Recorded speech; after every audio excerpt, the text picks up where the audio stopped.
Jasmine is back, and I'm glad that she's okay. And so I'm going to be doing her tag, but not right now. I thought right now. I just did my jog, by the way. So if I'm a little breathless, that's why. Um, I thought I'd let you know about Busby. It's hard to go over it, because it's painful. Busby passed away on the 15th last week. So my mom passed away on September 16th, and Busby's now gone 3 months later. He went in his sleep. It was a process. Very unexpected and very fast, really. He started limping, and it got progressively worse where he was panting and restless, and I could tell he was in pain. So I called his doctor, and of course it was closing time at the vet, and on a weekend they were going to be closed.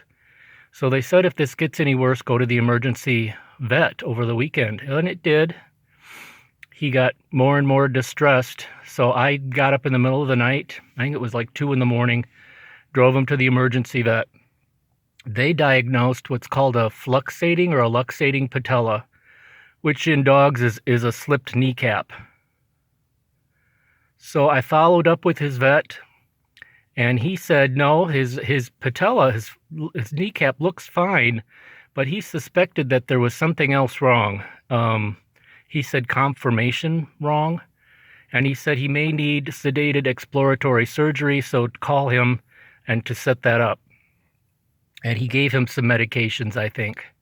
It's hard to remember because Busby was given medications from his vet, and he was given medications from the emergency vet. Antibiotics, anti-inflammatory, pain stuff.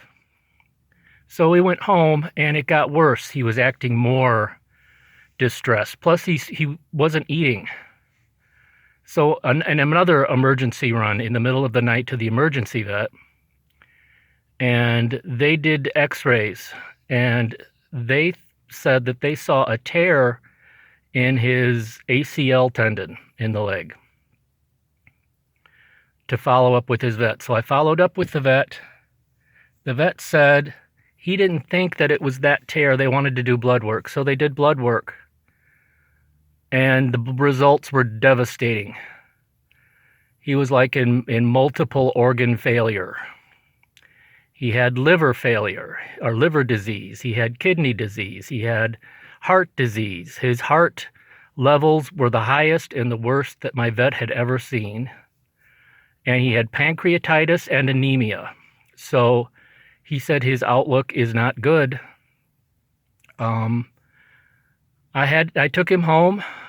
Busby spent like 2 nights in the hospital. I had him home. He was refusing to take his medication, so I had to have one of these pill popper syringes that I had to put in his mouth and push the pills down his throat. And he wasn't eating, so I had to puree his food and suck it up with a syringe and then suck it into his mouth to sort of force him to get some nourishment. Every once in a while, he would show a glimmer of improvement, like he would eat turkey, little pieces of turkey at one day, and then the next day he didn't want anything at all. He was getting weaker and weaker. He couldn't stand on his own. He couldn't walk. I had to carry him outside, hold him up to pee and poop. And it just progressively got worse and worse until the night when I brought him to bed, and I was stroking his back, and I thought he would not last the night because of the way he was so weak. His neck was weak. It was like he couldn't even hold his head up. And it would flop over, and he'd rest it on my chest. So we had gone to bed, and he was laying next to me on the floor by my bed, and I was stroking his back. And he was breathing very rapidly. And I was telling him over and over again, I love you, Busby, I love you. And he looked around and laid his head down and stopped breathing. This week, waiting for the call for his cremated remains. So that'll be the next thing, you know. You hand over your dog and you get a jar back with his name on it. But anyway, that Busby passed away. You know, I can't. It's been very hard. He was always with me, you know.